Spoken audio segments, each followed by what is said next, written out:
দর্শক, শুভ সকাল। আপনারা দেখছেন চ্যানেল 24 এবং সবাইকে আমন্ত্রণ জানাচ্ছি প্রতি শনিবারের নিয়মিত আয়োজন ইউনিভার্সাল মেডিকেল কলেজ হাসপাতাল লিমিটেড সুস্থ থাকুন প্রতিদিনে। আপনাদের সাথে আছি আমি ডক্টর ফাইজুর রহলা। দর্শক, প্রতিদিন আমরা একটি নির্দিষ্ট বিষয় নিয়ে কথা বলার চেষ্টা করি এবং একই সাথে আপনাদের প্রশ্নের উত্তর দেওয়ারও চেষ্টা করি। আজকে আমরা যে বিষয়টি নিয়ে কথা বলবো সেটি হচ্ছে পেটের তীব্র ব্যথা এর কারণ এবং করণীয় বা চিকিৎসা। এই বিষয়টি নিয়ে আপনাদের কোনো প্রশ্ন থাকলে স্ক্রিনে দেখানো ফোন নম্বরে ফোন করে প্রশ্নটি করতে পারেন। আমাদের বিশেষজ্ঞ অতিথি প্রশ্নের উত্তর দেবেন।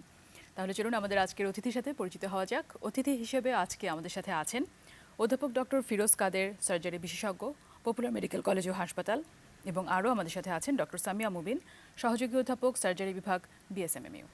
আপনাদের দুজনকে অনেক ধন্যবাদ আমাদের সাথে আমাদের অনুষ্ঠানে যোগ দেওয়ার জন্য। ধন্যবাদ। আপনাকেও ধন্যবাদ।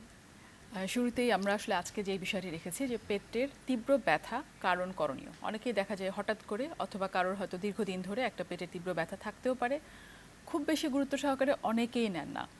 শুরুতেই আপনার কাছে আসলে জানতে চাই যে তীব্র ব্যথা যদি পেটে হয় এর পেছনে কি কি কারণ থাকতে পারে? আসলে আমাদের আজকের আলোচনার বিষয় যেটা তুমি বলেছো, তীব্র ব্যথা, আমরা কিন্তু ব্যথাকে কোয়ালিফাই করেছি যে ব্যথাটা খুব প্রচণ্ড ব্যথা, তীব্র ব্যথা। এটা সচরাচর যে অল্প অল্প চিনচিন করে ব্যথা করে সে ব্যথাকে আমরা বলছি না। তো সেগুলোর কারণ যদি আমরা জানতে চাই, তো প্রথমত যে আমরা কারণ কেন জানতে চাই, আমাদের কি কারণ জানবার খুব দরকার আছে? আমরা যদি এই ব্যথাকে উপশম করতে পারি, যদি আমরা তাকে সুস্থতা দিতে পারি, পেটের কষ্টটা ব্যথাটাকে যদি আমরা সারিয়ে তুলতে পারি তাইলেই তো হলো। কিন্তু আসলে তা নয়। আমরা যদি তার কারণটা নিরূপণ না করতে পারি তাহলে আমরা কোনোভাবেই সেটাকে আমরা প্রপার চিকিৎসা দিয়ে তাকে আমরা ভালো করে তুলতে পারবো না। সেই জন্যে আমাদের কিছু কিছু কারণ আমাদের মাথার মধ্যে রাখতে হবে। যখন আমরা পেশেন্টকে পরীক্ষা করব, ইতিহাস নেব, ইনভেস্টিগেশনস করব, সে সময় আমাদের মাথায় কিছু রাখতে হবে। সেটার মধ্যে আমাদের কমন যেটা খুব সচরাচর পেয়ে থাকি আমরা, অ্যাকিউট অ্যাপেন্ডিসাইটিস। এটা ছেলে মেয়ে উভয় সেক্সেরই লোকদের এটা হয়ে থাকে। অ্যাকিউট অ্যাপেন্ডিসাইটিস একটা কারণ। আর একটা পেশেন্ট সবসময় একজন মানুষ বলে যে আমার পেটে চিনচিন ব্যথা করে, আমার গ্যাস্ট্রিক আছে, আমার পেটে গ্যাস হয়। সেই সব মানুষদের হঠাৎ করে সেই ব্যথাটা খুব তীব্র আকারে সেই ব্যথাটা হয়ে যায়, যেটাকে আমরা বলি acute exacerbation of chronic peptic ulcer. হয় গ্যাস্ট্রিক আলসার থেকে বা ডিউডেনাল আলসার থেকে। সেই ব্যথাটাও খুব প্রচণ্ড আকারে ব্যথা হয়। আর একটা ব্যথা আছে যেটা সাধারণত একটু স্বাস্থ্য ভালো মানুষদের হয়, মিডল এজে হয়, সেটা হচ্ছে অ্যাকিউট প্যানক্রিয়াটাইটিস। প্যানক্রিয়াটাইটিসের ব্যথাটাও কিন্তু খুব তীব্র আকারে আমরা ব্যথাটা ফিল করতে পারি। আমরা কোনো পেশেন্টের যদি আগে কোনো ধরনের হার্নিয়ার উপসর্গ থেকে থাকে, সেই হার্নিয়াটা যদি আটকে যায়, যেটাকে আমরা অবস্ট্রাক্টেড হার্নিয়া বলি, সেটাও পেটে তীব্র ব্যথা নিয়ে আমাদের কাছে প্রেজেন্ট করতে পারে। এছাড়া আরও আছে কিছু মহিলাদের জন্য যেটা বিশেষভাবে আমরা কনসিডার করে থাকি। সেটার মধ্যে আছে যে একটোপিক প্রেগনেন্সি রাপচার করে যায়, যদি ফেটে যায়, টিউবের মধ্যে প্রেগনেন্সিটা হচ্ছে একটোপিক প্রেগনেন্সি, মানে ইউটেরাসে প্রেগনেন্সিটা না হয়ে ফেলোপিয়ান টিউবের মধ্যে হচ্ছে এবং সেটা ফেটে যাচ্ছে। তারপরে টুইস্টেড ওভারিয়ান সিস্ট, এগুলো সাধারণত কিছু কমন কারণ। এবং as a whole intestinal obstruction, acute intestinal obstruction, মানে আমাদের যে পেটের মধ্যে যে নাড়িভুঁড়ি আছে সেটার নর্মাল গতি তো হচ্ছে মুখ থেকে নিচের দিকে খাবার যায়, একটা পেরিস্টালটিক মুভমেন্ট থাকে। সেই মুভমেন্ট কোনোভাবে যদি বাধাগ্রস্ত হয়ে আটকে যায় তাকে আমরা অ্যাকিউট ইন্টেস্টাইনাল অবস্ট্রাকশন বলে থাকি। আর একটা কমন কারণ মেয়েদের বেশি হয়ে থাকে, সেটা হচ্ছে গল ব্লাডারের যে ডিজিজ অ্যাকিউট কোলিসিস্টাইটিস, সাথে স্টোন থাকতে পারে, স্টোন নাও থাকতে পারে। পাথর শুদ্ধ গল ব্লাডারের ব্যথা হতে পারে, পাথর ছাড়াও গল ব্লাডারের অ্যাকিউট সিভিয়ার পেইন হতে পারে। তো এগুলো বিভিন্ন কারণ আমরা মাথায় রেখে আমরা রোগ নির্ণয় করি এবং চিকিৎসা দিয়ে থাকি। আপনি আমাদেরকে অনেকগুলো কারণের কথাই বলেছেন, এর মধ্যে থেকে আমরা হয়তো কিছু নিয়ে আলাপ করার সময় পাবো আমাদের আজকের এই অনুষ্ঠানে। আপনার কাছে আসছি। শুরুতেই কিন্তু আমরা শুনেছি হচ্ছে অ্যাপেন্ডিসাইটিস, অ্যাকিউট অ্যাপেন্ডিসাইটিস। এ ব্যাপারে যদি আমাদেরকে সংক্ষেপে বলতেন যে কাদের বেশি হয় এবং ব্যথা ছাড়া আরও কোনো উপসর্গ থাকে কিনা, রোগী কি আগের থেকে নিজে থেকে শুধু ব্যথার সাথে আরও কোনো উপসর্গ দেখলে ধারণা করতে পারেন কিনা যে ওনার অ্যাপেন্ডিসাইটিস?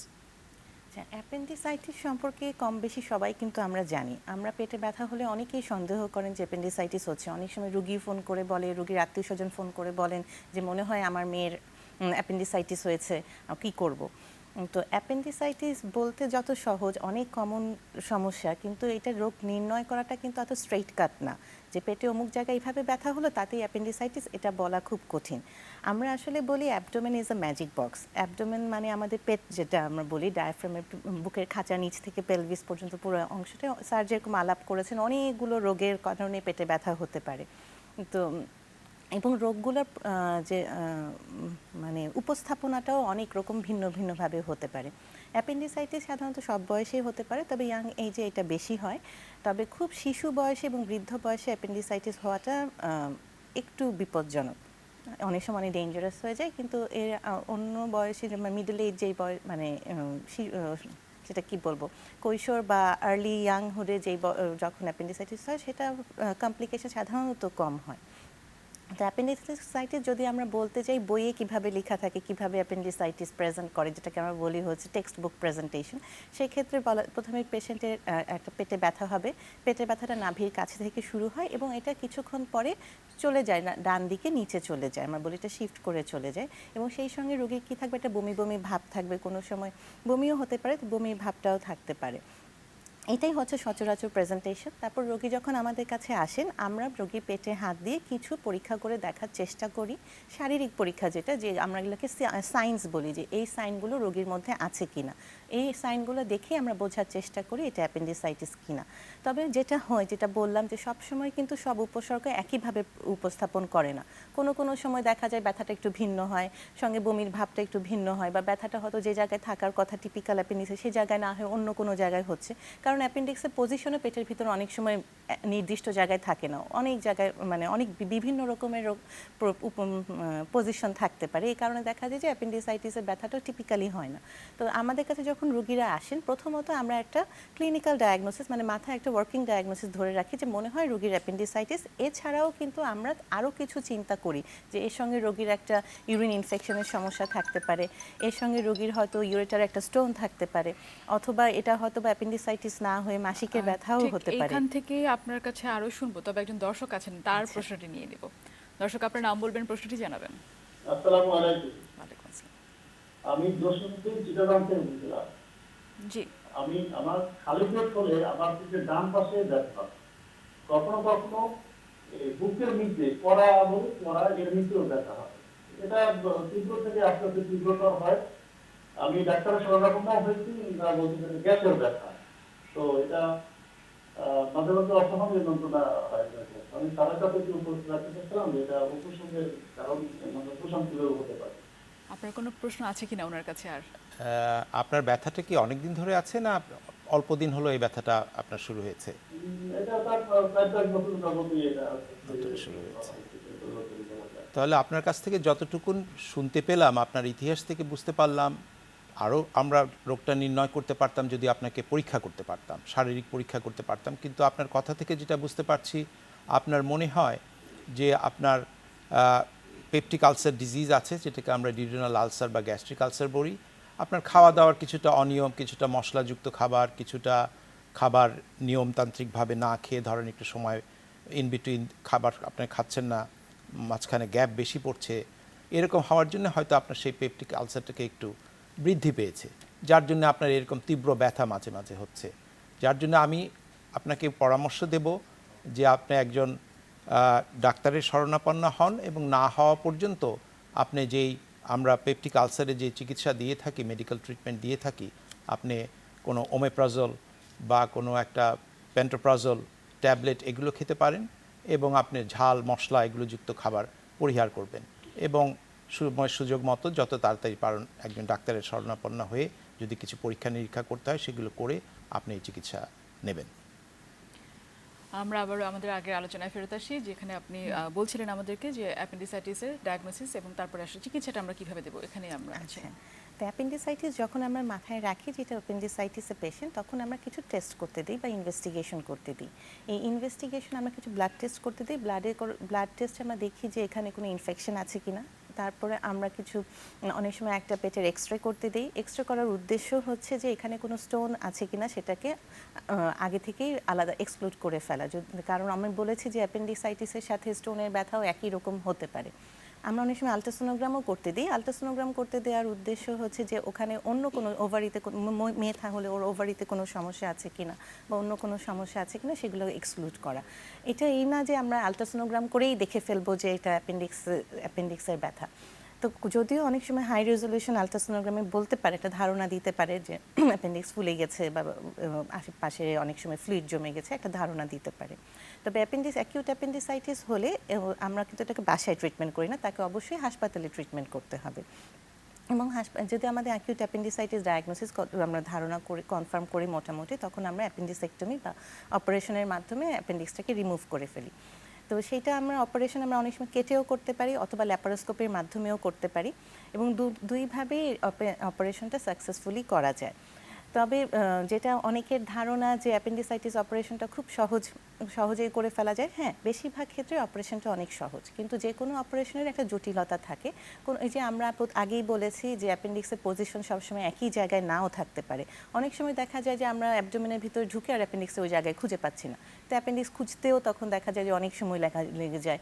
তো অনেক সময় রোগীরা অনেক ভুল বুঝেন যে একটা অ্যাপেন্ডিসাইটিস অপারেশন করতে 1 ঘন্টা 2 ঘন্টা কেন লেগে যাচ্ছে, কারণ অনেক সময় অনেক রকমভাবে কমপ্লিকেশনভাবে প্রেজেন্ট করতে পারে। কেউ যদি অ্যাপেন্ডিসাইটিসের সমস্যায় ভোগেন, ওনার জন্য কি সার্জারিটাই একমাত্র সমাধান কিনা? সার্জারিটা তো ওনার করতে হবে, তবে কোনো কোনো সময় আমরা যেটা করি যে রোগীর অবস্থা বুঝে, হ্যাঁ রোগীকে আমরা তখন কিছু কনজারভেটিভ ম্যানেজমেন্টও দিই। যেমন কনজারভেটিভ ম্যানেজমেন্ট কি, রোগীকে হয়তো আমরা হসপিটালে ভর্তি রেখে মুখে খাবার দিচ্ছি না, তাকে ফ্লুইড দিচ্ছি, অ্যান্টিবায়োটিক দিচ্ছি, এবং তাকে আমরা রেগুলার অবজার্ভ করছি যে তার ব্যথাটা ইমপ্রুভ করছে কিনা। হ্যাঁ এটাও একটা অ্যাপেন্ডিসাইটিসের একটা মোড অফ ট্রিটমেন্ট, কিন্তু এটা আমরা সবাইকে দিতে পারছি না, এটা আমরা রোগীর অবস্থা বুঝে করছি। তো এটা যেরকম করোনা সিচুয়েশনে কিন্তু এটা অ্যাডভোকেট করা হয়েছিল সারা বিশ্বে, যে অ্যাপেন্ডিসাইটিসের পেশেন্টগুলোকে প্রথম দিকে মানে অ্যাপেন্ডিসেক্টমি না করে যদি কনজারভেটিভ ট্রিটমেন্ট করেও যদি ম্যানেজ করা যায়, যেহেতু তখন আমরা চাচ্ছিলাম না যে রোগীদেরকে ওটিতে না নিতে বা যতটুকু অ্যাভয়েড করে রাখতে, সবার সেফটির জন্যই। আমরা তাহলে আমাদের পরের যে টপিক সেখানে আসি। আমরা এরপরে শুনবো অ্যাকিউট প্যানক্রিয়াটাইটিস নিয়ে, কিন্তু আমরা ছোট্ট একটি বিরতির পরে। দর্শক, আমাদের সময় হয়ে গেল একটি ইউনিভার্সাল মেডিকেল কলেজ হাসপাতাল লিমিটেড সুস্থ থাকুন প্রতিদিনের ছোট্ট একটি বিরতি নেবার কিছুক্ষণের মধ্যে ফিরছি।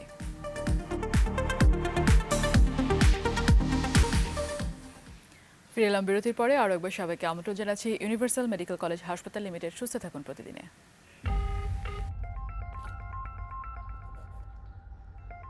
ম্যাডাম, বিকাশ থেকে নাহিদ বলছি। অ্যাকাউন্ট আপডেটের জন্য আপনার ফোনের এসএমএস এ যে 6 সংখ্যার নাম্বারটি গিয়েছে সেটি বলুন। কি? প্রথমে বিকাশ সেজে বিশ্বাস জিতে নিলাম, জলদি, না হলে বিকাশ অ্যাকাউন্ট বন্ধ হয়ে যাবে। টেনশনে ফেললাম, এখন সব গোপন তথ্য দিয়ে দেবে।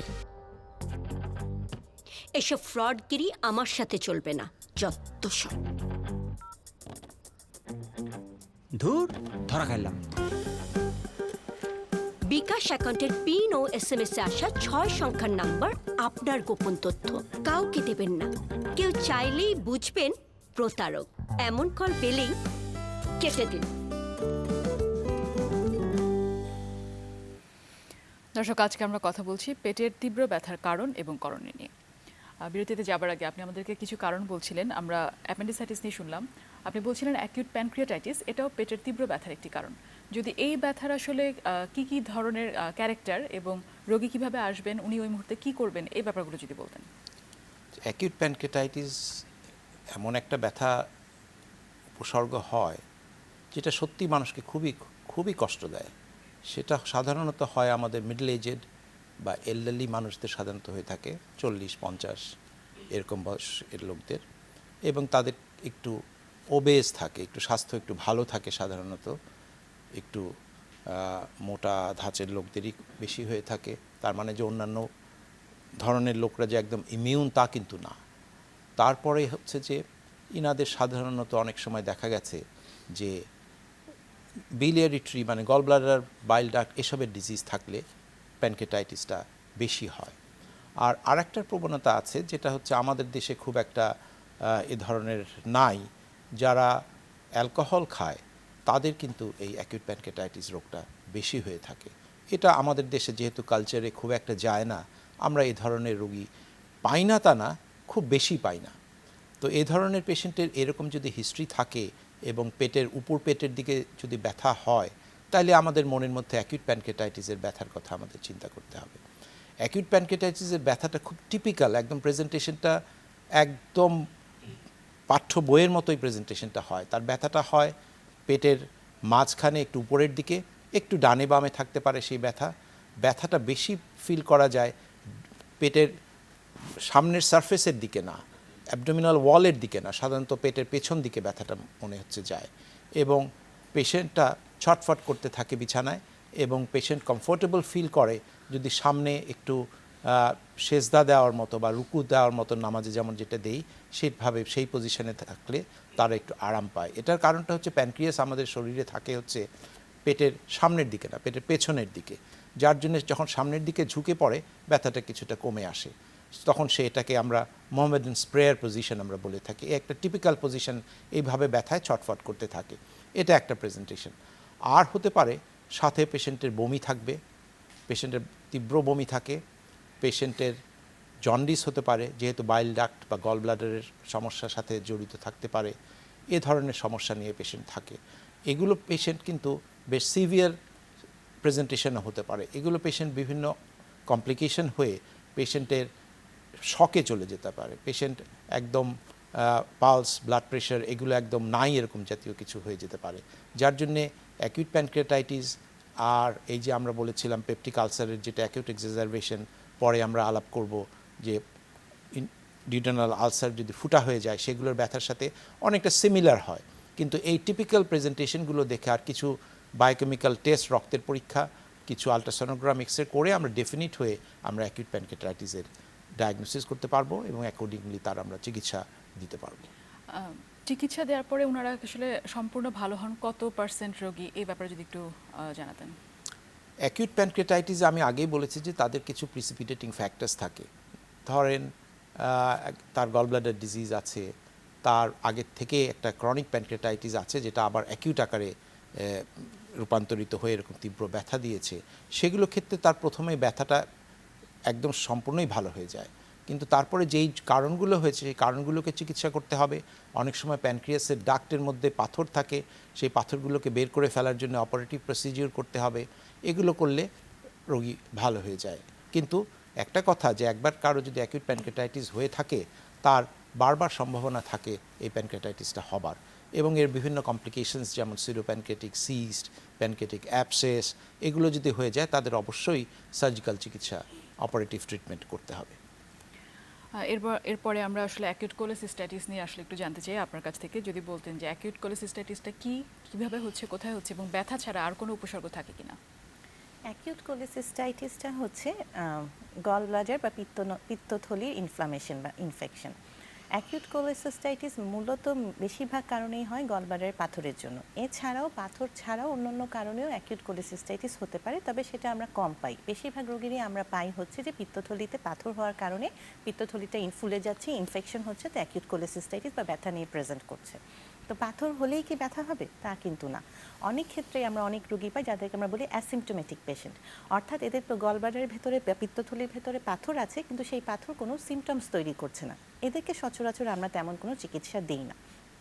তবে যদি এই অ্যাসিমটোমেটিক পেশেন্টের কারো যদি ডায়াবেটিস থাকে তখন কিন্তু আমরা তাদেরকে পাথর দেখলেও চিকিৎসা দিই। আচ্ছা, আর কি হতে পারে, যে পাথর থাকলে ইনফেকশন হয়ে ব্যথা হতে পারে। ব্যথাটা কোনো সময় তীব্র আকারে হতে পারে, আবার কোনো সময় দেখা যায় ক্রনিক পেন, অনেক দিন ধরেই চিনচিন করে ব্যথা করে, উপরে পেটে একটু হালকা ব্যথা করে, বুক জ্বলে, তো রোগী মনে করেন এটা গ্যাস্ট্রিকের ব্যথা, একটা গ্যাস্ট্রিকের ওষুধ খেয়ে নেন। এভাবে করেও কিন্তু অনেকে অনেক সময় পার করে দেন। এদিকে কিন্তু গলব্লাডারটা ইনফেকশন হতে একসময় একেবারে এটাকে আমরা বলি ফাইব্রোস্ট হয়ে যায়, মানে ছোটো হয়ে যায়, শক্ত হয়ে যায়। আর যেটা নিয়ে আমরা আজকে আলাপ করছি সেটা হচ্ছে তীব্র ব্যথা। কোনো সময় দেখা যায় যে হঠাৎ গলব্লাডারের পাথর আছে, ইনফেকশন হয়, গলব্লাডারটা ফুলে গেল, তীব্রভাবে রোগী ব্যথা নিয়ে প্রেজেন্ট করলো। রোগী তখন ব্যথা বলে যে উপরের পেটে হঠাৎ করে খুব ব্যথা শুরু হয়, ব্যথাটা ধীরে ধীরে বাড়তে থাকে, সেই সাথে বমি আছে, কোনো সময় জ্বরও চলে আসে। আচ্ছা, যদি এরকম করে ব্যথা হয় তখন তাকে তো আর বাসায় ট্রিটমেন্ট করা যায় না, তাকে তো আমরা হাসপাতালেই আসতে বলি। হাসপাতালে আসলে পরে আমরা তখন রোগীকে শারীরিকভাবে কিছু পরীক্ষা করে দেখি। শারীরিক পরীক্ষা অ্যাকিউট অ্যাবডোমেনের জন্য বা পেটে তীব্র ব্যথার জন্য খুব জরুরি। তখন আমরা দেখি যে রোগীর কোনো টিপিক্যাল, ঠিক দেখা যায় যে বুকের খাঁচার নিচে ডান দিকে চাপ দিলে ওখানে ব্যথা করছে, তারপর আরও কিছু সিমটমস আমরা মিলিয়ে দেখি। আচ্ছা, কোনো সময় দেখা যায় যে গল ব্লাডারের স্টোনে গলব্লাডারকে ইনফেকশন না করেও ব্যথা হতে পারে, সেটাকে আমরা বিলিয়ারি কোলিক বলি। বিলিয়ারি কোলিকটা কি হয়, গলব্লাডার থেকে পাথরটা ছুটে গিয়ে গলব্লাডার নালীর ভেতর দিয়ে কোনো একটা পিত্তনালীর ভেতর আটকে যায়, আটকে গিয়ে তখন হঠাৎ করে তীব্র ব্যথা হয়, বমি হয়। তো সেটাতে হয়তো দেখা যায় যে কোলেসিস্টাইটিস না, অর্থাৎ গলব্লাডারটা ফুলে যাচ্ছে না, ইনফেকশন হচ্ছে না, কিন্তু পাথরের কারণে ব্যথা হচ্ছে। আচ্ছা, যদি কোলেসিস্টাইটিস হয় তখন কি করব? যদি কোলেসিস্টাইটিস হয় অবশ্যই হাসপাতালে আসতে হবে। হাসপাতালে আসলে পরে এই রোগীগুলোকেও আমরা কিন্তু মুখে খাবার দিই না, তাকে আমরা স্যালাইন দেই, তাকে আমরা অ্যান্টিবায়োটিক শুরু করি। আচ্ছা, আর তাদেরকে কিছু পরীক্ষা নিরীক্ষা করতে দিই। আচ্ছা, এখানে আরেকটা কথা বলে নিই যে আমরা কিন্তু তীব্র পেটে ব্যথা নিয়ে যখন রোগী হাসপাতালে আসেন তখন কিন্তু আমরা তাকে স্যালাইন দেই, অ্যান্টিবায়োটিক দেই, কিন্তু আমরা প্রথমেই তাকে কিন্তু ব্যথার ওষুধ দিই না। ব্যথার ওষুধটা দিতে আমরা একটু দেরি করি। এটা করার কারণ হচ্ছে যে কারণ রোগীকে যতক্ষণ আমরা ডায়াগনোসিস কনফার্ম করতে পারছি বা ডায়াগনোসিস এটা ধারণা করতে পারছি ততক্ষণ পর্যন্ত ব্যথার ওষুধটাকে উইথহেল্ড করা হয়। কারণ ধরেন কোনো রোগী এরকম তীব্র ব্যথা নিয়ে আসলো, আসার পরে তাকে আমি প্রথমে ব্যথার ওষুধ দিয়ে দিলাম, তখন যখন আমি তাকে শারীরিক পরীক্ষা করতে গেলাম পেটে, তখন দেখা যায় যে তার আর কোনো সাইনগুলো আর আসে না। এই জন্য হাসপাতালে আসলে আমরা একটু ধৈর্য রাখতে হবে যে যতক্ষণ ডাক্তার সাহেব আপনার পরীক্ষা না করে ততক্ষণ কিন্তু আমরা ব্যথার ওষুধটা দিচ্ছি না। তারপর যখন আমরা একটা মোটামুটি ধারণা করে ফেলি যে ওর এই সাইন আছে, তখন আমরা তাকে একটা ব্যথার ওষুধ দিই, তারপর আমরা তাকে কিছু ইনভেস্টিগেশনও করতে দিই। অ্যাকিউট কোলেসিস্টাইটিসের জন্য অবশ্যই ব্লাড টেস্টে আর কিছু কাউন্টের কিছু টেস্ট করি, কিছু বায়োকেমিক্যাল টেস্ট করি, আর পেটের একটা আলট্রাসোনোগ্রাম করি। আলট্রাসোনোগ্রাম করলে গলব্লাডারটা দেখা যায় যেটা ফুলে আছে, এটা ভিতরে পাথর আছে, এবং তারপরে সেই অনুযায়ী আসলে চিকিৎসা। আমরা আরও শুনবো, তবে ছোট্ট একটি বিরতি নিয়ে এসে। দর্শক, ইউনিভার্সাল মেডিকেল কলেজ হাসপাতাল লিমিটেড সুস্থ থাকুন প্রতিদিনে ছোট্ট আরেকটি বিরতি নিচ্ছি, সাথেই থাকুন।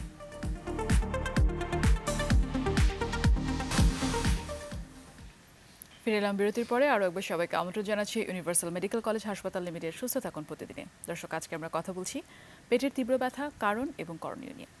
বিরতিতে যাবার আগে আপনি আমাদেরকে বলছিলেন যে কোলেসিস্টাইটিস, অ্যাকিউট কোলেসিস্টাইটিস ডায়াগনোসিসটা কিভাবে কনফার্ম হচ্ছে, চিকিৎসা আসলে কিভাবে দেওয়া হচ্ছে, এই ব্যাপারে যদি বলছি। চিকিৎসা হচ্ছে সার্জারি। সার্জারি আমরা এখন আপাতত যেটা করি সেটা হচ্ছে ল্যাপারোস্কোপির মাধ্যমে গলব্লাডারটা সম্পূর্ণই রিমুভ করে দিই। এখানে কোনো অপশন নেই যে শুধু পাথর বের করে দেওয়ার, তাহলে এটা চিকিৎসা ইনকমপ্লিট থাকলো। তো সম্পূর্ণ চিকিৎসা আমরা গলব্লাডারটাকে রিমুভ করে দিই। আর এখন ল্যাপারোস্কোপির মাধ্যমে করাটাই গোল্ড স্ট্যান্ডার্ড। আর কোনো ক্ষেত্রে দেখা যায় যে কোনো হয়তো বা আমাদের ফ্যাসিলিটির কারণে বা কিছু কারণে অনেক সময় ওপেন করতে হয়। আবার দেখা যায় যে যদি কোনো বেশি কমপ্লিকেশনস থাকে, ল্যাপারোস্কোপির মাধ্যমে গলব্লাডারটাকে বের করা যাচ্ছে না, বা তখন কিন্তু আমরা ওপেন করি বা কেটেই অপারেশন করি। তবে কেটে করি আর ল্যাপারোস্কোপি করি, আমাদের হয়তো দেখা যায় যে আমরা কিভাবে পেটের ভেতরে ঢুকছি সেই রাস্তাটা আলাদা, কিন্তু ভেতরের অপারেশনটা সেমই করা হয় কেটে বা ল্যাপারোস্কোপির মাধ্যমে। আর এখানে আসলে যেটা আপনি বলছেন যে গলব্লাডারটাকে রিমুভ করা হচ্ছে, সেক্ষেত্রে পরবর্তীতে রোগীর কোনো কমপ্লিকেশনের সম্ভাবনা থাকে না, কিনা? সাধারণত গলব্লাডার না থাকার কারণে রোগীর কোনো কমপ্লিকেশন হয় না। শরীর দেখা যায় 2 থেকে 3 মাসের মধ্যে বডি এটা অ্যাডাপ্ট করে নিচ্ছে। এর কারণে আসলে খুব বেশি সমস্যায় পড়তে হয় না। অনেকগুলো কারণের মধ্যে আরও একটি কারণ আপনি আমাদেরকে যেটা বলেছিলেন সেটা হচ্ছে পারফোরেশন। যদি ইন্টেস্টাইনের কোথাও একটি পারফোরেশন হয়ে যায়, সেক্ষেত্রেও কিন্তু পেটে তীব্র ব্যথা হতে পারে। এই ব্যাপারটা নিয়ে যদি বলতেন যে কেন আসলে এই পারফোরেশন হচ্ছে, বা কেন একজন রোগীর, সবার তো হচ্ছে না, কেন উনি পারফোরেশন হচ্ছে এবং কি কি সিমটম, পেট ব্যথা ছাড়া আরও কোনো সিমটম থাকে কিনা, কিভাবে উনি আসেন? প্রথমত আমরা পারফোরেশন বলতে বুঝাচ্ছি যে আমাদের যে পেটে ইন্টেস্টিন আছে, নাড়িভুঁড়ি আছে, স্টোমাক আছে, ডিউডেনাম আছে, স্মল ইন্টেস্টিন আছে, লার্জ ইন্টেস্টিন আছে, এগুলো হচ্ছে আমাদের পেটের মধ্যে সোজা বাংলা যেটাকে বলি আমরা নাড়িভুঁড়ি আছে, সেগুলোর কোথাও যদি ফুটো হয়ে যায় তাহলে সেটাকে আমরা পারফোরেশন বলি। তো ফুটো হলে কি হবে? ফুটো হলে সেগুলো কন্টেন্ট যেগুলো আছে সেগুলো সব পেটের মধ্যে বেরিয়ে যাবে, ইন্টেস্টিনের বাইরে চলে যাবে। এগুলো অবশ্যই তো এগুলো খুব ভালো জিনিস নয়। এগুলো পেটের মধ্যে যদি এইভাবে ইন্টেস্টিন থেকে বেরিয়ে যায়, এগুলো বিভিন্ন ধরনের ইনফেকশন, বিভিন্ন ধরনের রিয়াকশন প্রডিউস করে এবং সাইন সিমটমস হয়। তো মূলত প্রথম কমন দুটো কারণ হচ্ছে যে জন্য পারফোরেশন হচ্ছে বা পেটে নাড়ি ফুটো হয়ে যাচ্ছে। একটা হলো যে পেশেন্টের যদি অনেক দিন ধরে ডিউডেনাল আলসার থাকে, যেটা অনেক সময় সাইন সিমটমে বোঝা যায় যে তার পেটে ব্যথা করে, ডিউডেনাল আলসারের সিমটমস আছে। আবার কিছু ক্ষেত্রে দেখা যায় যে এমনও মানুষ আছে যাদের ডিউডেনাল আলসার আছে কিন্তু খুব সিমটোম্যাটিক না, খুব একটা প্রেজেন্টেশন হয় না, হঠাৎ করে হয়তো খুব ঝাল খাবার খেয়েছে, খুব মশলাযুক্ত খাবার খেয়েছে, বা ব্যথার জন্যে ওষুধপত্র খেয়েছে, যেটাকে আমরা non steroidal anti inflammatory drugs বলি, সেগুলো ওষুধপত্র খেয়েছে, তারপরে স্টেরয়েড খেয়েছে, এগুলো সব কিছু প্রভোক করে এই ডিউডেনাল আলসারগুলোর জায়গাতে ফুটো সৃষ্টি করবার জন্য। এরকম হিস্ট্রি যদি থাকে তাহলে দেখা যাবে যে এগুলো patient with history of duodenal ulcer এই সিমটম থাকবে, হঠাৎ করে এগুলো ওষুধ খাওয়ার একটা হিস্ট্রি থাকবে, তারপর সাডেনলি হঠাৎ করে তীব্র পেটের উপরের দিকে এবং মাঝখানের দিকে পেটে ব্যথা হবে। চিকিৎসা কি দেওয়া হবে ওনাদেরকে? আমরা এইটা যদি ডায়াগনোসিস আমরা করে ফেলি, এটার চিকিৎসা হচ্ছে প্রথমেই আমরা সাধারণত বলেছি যে বেশিরভাগ তীব্র পেটের ব্যথার জন্য আমরা পেশেন্টকে প্রথমে আমরা মুখে কিছু খেতে দেই না, মুখে কিছু খেতে দেব না। তারপর যেই পেটের মধ্যে স্টোমাক ডিউডেনামে যেই খাদ্য বা অর্ধ হজম হওয়া যে জিনিসপত্র আছে সেগুলোকে আমরা বের করে ফেলার চেষ্টা করব। সেটা বের করার উপায় হচ্ছে নাকে দিয়ে আমরা একটা নল দিব, যেটাকে আমরা ন্যাজোগ্যাস্ট্রিক টিউব, এবং সেই টিউবটার নাম হচ্ছে রাইলস টিউব। সেই টিউবটা আমরা নাকে দিয়ে বা মুখে দিয়ে আমরা স্টোমাকের মধ্যে আমরা ঢুকিয়ে দেব, ঢুকিয়ে দিয়ে সেটার কন্টেন্টটাকে আমরা টেনে সিরিঞ্জ দিয়ে আমরা বের করে ফেলবো। তাহলে সেখানে সে রেস্ট পাবে এবং ইন্টেস্টিনের যে নর্মাল যে মুভমেন্ট আছে সেটাকেও আমরা না খাইয়ে রাখলে এবং এগুলো জিনিসপত্র বের করে ফেললে তা রেস্ট পায় এবং পেরিস্টালসিসটা বা ইন্টেস্টিনের মুভমেন্টটা কমে যায়, পেশেন্ট একটু পারফোরেশনটা আরাম তারপরে পায়। কিভাবে হিল হয়? তারপরে স্যালাইন দিতে হবে, অ্যান্টিবায়োটিক দিতে হবে, এবং তারপরে পেশেন্টের জেনারেল কন্ডিশনটাকে ইমপ্রুভ করে নিয়ে পেশেন্টকে আমাদের অবশ্যই অপারেশন করতে হবে। অপারেশন তাহলে? আমরা জেনারেল অ্যানেস্থেসিয়া দিয়ে অপারেশন করে এই আমরা perforationটা প্রথমেই repair পেট করা খুললে আমরা possible। প্রথমে দেখব যে সেই ময়লা জিনিসগুলোকে পরিষ্কার করে তারপরে পারফোরেশনটাকে আমরা রিপেয়ার করতে হবে। আপনাদের দুজনকে অনেক ধন্যবাদ আমাদের এই অনুষ্ঠানে আসার জন্য এবং পেট ব্যথার অনেকগুলো কারণ সম্পর্কে এবং তাদের চিকিৎসা সম্পর্কে জানানোর জন্য অনেক ধন্যবাদ। Thank you. প্রিয় দর্শক, আজ তাহলে এই পর্যন্তই। দেখা হবে সামনের সপ্তাহে, কথা হবে অন্য কোনো বিষয় নিয়ে। ভালো থাকুন, সুস্থ থাকুন, দেখতে থাকুন চ্যানেল 24।